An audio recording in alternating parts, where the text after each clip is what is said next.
আবার বিয়ের সময় আমাদের কাছে এই শিখায়, হুজুর একটা হাফেজ পাত্রী দেখিয়ে দেন। আমি তো আসলে হাফেজ ছাড়া বিয়ে করবো না, আমার মাও চাই না। হ্যাঁ, আর ওই গদখালি নিয়ে ঘুরি বেড়ায় আর একজনের নিয়ে, ঠিক না বে ঠিক? আর এই জন্যে বাসর রাতে যখন জিজ্ঞাসা করে বিয়ের পরে, ও গো আমার বিবি গো, তোমার সাথে কি কারো রিটিশ পিটিশ ছিল? কয় না। কি বলছাও? নাউজুবিল্লাহ। আমার দিকে কেউ চোখ তুলে তাকালি তার চোখ তুলে গুড় দেখাতাম। এত বড় সাহসী আমি আর আমার ভাই এলাকার ডন, আমার দিকে কেউ তাকাইলে তারে তো খেয়ে ফেলবে। কয় আসলে তুমি যেমন আমিও তেমন। এই কথা বলার পরে মেয়ে বোঝে তাইলে আমার স্বামী কয় নম্বর আল্লাহ সেই ভালো জানে। কারণ ও ঘুরে বেড়াইছে না বেড়ায় নাই? যদি বলেন বেড়ায় নাই, তাইলে রূপসা ব্রিজের পরে সন্ধ্যের পরে থাকে ওরা কারা? কথা কয় না, এই থাকে তো না থাকে না? সমাজটা নষ্ট হয়ে যাচ্ছে, কথাগুলো কিটা বলবো? আমি ছাড়া কিটা বলবে? আরে যুবকদের তো বেপথে নামাচ্ছে ওরা। লাইলাতুল ভ্যালেন্টাইন্স ডে তুমি যদি 3 পিস না কিনে দাও, কাটা কাটি। এবার এই যুবক বাপের পকেটে টাকা চুরি করে, ঠিক না বেঠে? তারপরে আবার ও আর একজনের সাথে লাইন মেরিয়ে অমনি উড়াল দেছে, এ যাইয়ে ডান্ডি খাওয়া ধরে। উনি বিরহে দেবদাসেই যায়। কি দাস? কামো খুতাগার। বিরহে মানে দেবদাসেই যায় উনি। এগুলো করা যাবে? করা যাবে না ভাইরা আমার। পরিবর্তন দরকার। যেখানে অন্যায় সেখানে প্রতিবাদ, সেখানে প্রতিরোধ। অশ্লীলতা, বেহায়াপনা, নোংরামি বাংলার জমিনে চলতে দেয়া হবে না। এই বাংলাদেশ অলিয়া উলিয়ার বাংলাদেশ, এই বাংলাদেশ তিতুমিরের বাংলাদেশ, এই বাংলাদেশ খান জাহানের বাংলাদেশ, এই বাংলাদেশ শাহজালালের বাংলাদেশ। শুধু তাই নয়, এই বাংলাদেশে ইসলাম প্রচার করার জন্য বঙ্গবন্ধুর পরিবার এসেছিলেন। সুতরাং ইসলাম বিরোধী কোনো কাজ বাংলাদেশে হতে দেয়া হবে না। একজন মন্ত্রী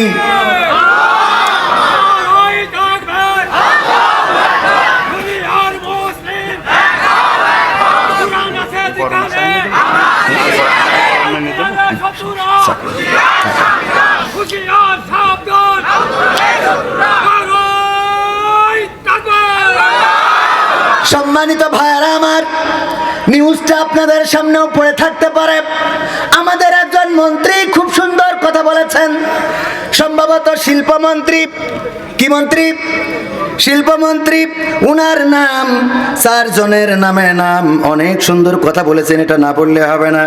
জনাব নুরুল মজিদ মাহমুদ হুমায়ুন সাহেব বলেছেন আঙুর খেজুরের পরিবর্তে বড়ই দিয়ে ইফতার করেন। আঙুর খেজুরের পরিবর্তে বড়ই দিয়ে ইফতার করা যাবে না? যাবে না?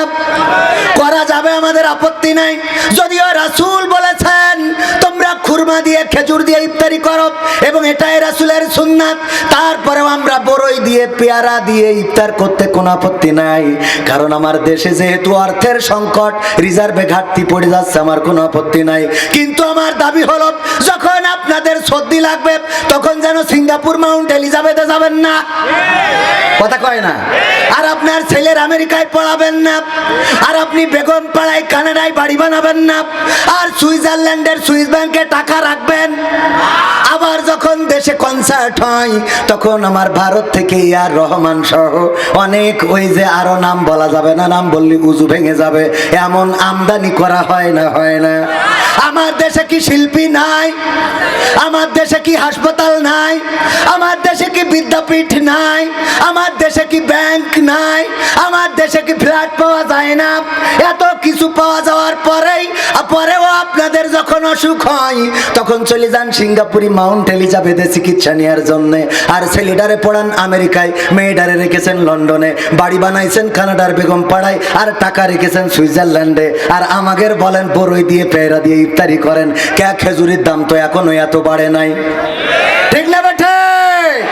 আমাদের পরামর্শ দেন, মানতে রাজি আছি, কিন্তু আগে আমল আপনাদের দরকার আছে না নাই? এই কথাগুলো আমরা আল্লাহ রাসূলের সুন্নাতকে বয়কট করতে বলে আমাদের জীবন যাবে, কিন্তু খুরমা দিয়ে ইফতার করা বন্ধ হবে না। বড়ই দিয়ে সেদিন ইফতার করব যেদিন দেখবো আমার দেশের নেতা নেত্রীরা, এমপি মন্ত্রীরা আর বাইরে চিকিৎসা নিতে যায় না, বাংলাদেশের আইসবেটে চিকিৎসা নেয়। নিজেদের চিকিৎসার সময় বাইরে না গেলে হয় না। আর গরিব মানুষের জন্য 250 বেড। এগুলো কি রাজনীতির কথা? আমি একটাও রাজনীতির কথা বলবো না, সব দেশের কথা, অধিকারের কথা, নাগরিকের কথা, ইসলামের কথা, কোরআনের কথা বলবো। কারণ আল্লাহ রাব্বুল আলামিন আমাদের পাঠিয়েছেন সুন্দর একটা সমাজ বিনির্মাণের জন্য, বলেন ঠিক কিনা? সুন্দর সমাজ চাই না? চাই না? আমার মাননীয় প্রধানমন্ত্রীও চাই, কিন্তু তার পাশে জুটে গেছে রাম বাম এমন কিছু পথ ভ্রষ্টরা, যারা মাদ্রাসার শিক্ষা বই পর্যন্ত পরিবর্তন করে দিয়েছে, বলেন ঠিক কিনা? মাদ্রাসার শিক্ষা বইয়ের প্রচ্ছদে যে ছবিগুলো দিয়েছে, এই ছবিগুলো মাদ্রাসার সাথে কখনো সামঞ্জস্যশীল নয়। এরপরে কি করেছে? মাদ্রাসায় সংস্কৃতি, শিল্প সংস্কৃতি শিখাইতে যে হারমোনি, ডুগি, তবলা, নাচ, কিভাবে বিয়ারিংটা ভালো করে করবে, এগুলো দেখানো হয়েছে না হয় না? যারা মাদ্রাসায় পড়েন তারা জানেন, যারা মাদ্রাসায় শিক্ষকতা করেন তারাও জানেন। আরো কি শেখানো হয়েছে? আগে মা বলতো, যখন চিড়িক মারতো, বিদ্যুৎ চমকাতো, মনে আছে আপনাদের? বিদ্যুৎ চমকাইলে মা বলতো শিগগিরই ঘরে ঢোক, এক্ষুনি কিন্তু ডাক মারবে, তার মানে শব্দ হবে। বিজ্ঞানীরা আবিষ্কার করলো আসলে ডাক মারার মধ্যে কল্যাণ অকল্যাণ কিছুই নেই। কল্যাণ অকল্যাণ কিসে? বিদ্যুৎ চমকানোর মধ্যে। এটা আবিষ্কার কিভাবে করলো? যে মেঘে মেঘে যে ঘর্ষণ খায়, ওই ঘর্ষণ থেকে বজ্রপাত হয়, আর ওই বজ্রপাত থেকে যে আলোক রশ্মিটা ছুটে আসে, ওটাই যখন গরুর উপরে পড়ে, গরু তেজ মারা খায়, মানুষের উপরে পড়লে মানুষ মরে যায়, গৈলির উপরে পড়লে আগুন ধরে যায়, নারকেল গাছে পড়লে মাথা মাথা কিছু দেখা যায় না। ঠিক না বেটি? আমরা সচেতন হয়ে গেলাম। এখনকার বিজ্ঞানীরা আবিষ্কার করেছে শিক্ষা বই, ষষ্ঠ শ্রেণীতে শারীরিক শিক্ষা বইয়ে মাদ্রাসায়, যে একটা ছেলে আর একটা মেয়ে ঘর্ষণ খালি বজ্রপাত হয়। কোথায় বজ্রপাত আর কোথায় বজ্রপাত? সহ্য না করি পারবেন আপনি? এই সত্য বলছি না মিথ্যা বলছি? এইগুলো যারা করেছে সরকারকে বিব্রতকর অবস্থায় ফেলানোর জন্য, যে সকল রামেরা বামেরা করেছে, তাদের হুঁশিয়ার করে দিয়ে বলতে চাই, মাদ্রাসা শিক্ষা ব্যবস্থার পরিবর্তন করে বাংলাদেশের ইমানদারদের ইমানের পরিবর্তন করা যাবে না। কারণ এই ইমানদারেরা ইমান এনেছে আল্লাহর প্রতি, মাথা নত করেছে আল্লাহর কাছে। যেই মাথা আল্লাহর কাছে নত হয়, ওই মাথা বাতিলের কোন রক্তচক্ষুর সামনে নত হয় না। সেই ইমানদার কি এখানে আছে? একটা গরু, ওরে তাড়া করেছে বাঘে, তাড়া করার পরে, তাড়া করা পর্যন্ত দৌড়ানি দিয়েছে, ওর পিছু নিয়েছে, ওরে ধরার জন্য ছুটছে। গরু দৌড়াইতে দৌড়াইতে এক খানার মধ্যে পড়ে গেছে। খানার মধ্যে পড়েছে মানে ঝাঁপ দিয়েছে এক কাদার মধ্যে। ঝাঁপ দেওয়ার পরে বাঘও দিয়েছে ঝাঁপ ওরে ধরার জন্য, কিন্তু বাঘ এত জোরে লাফ দিয়েছে যে বাঘ যে গরু থেকে 3 হাত দূরে পড়েছে এবং সেও কাদার মধ্যে আটকে গিয়েছে। দুইজনই কাদার মধ্যে আটকায়নো, বাঘ যত ছাড়ানোর জন্য চেষ্টা করতেছে তত আটকে যাচ্ছে। এরকম কিছু কাদা আছে না সুরাই বালির মতো? আর গরু কইতেছে কি, ও ডাইরেক্ট জাবর কাটাচ্ছে। তো বাঘ বলছে যে, গরু তুই তো আসলেই গরু, তুই তো আসলেই গরু, তোরে যে মানুষ গরু বলে এ তো এমনিই বলে না। তো গরু বলছে, কে ভাই কি হয়েছে? মানে গরুর তো কথা এরকমই। বলছে, ভাই কি হয়েছে ভাই, রাগ করছিস কেন?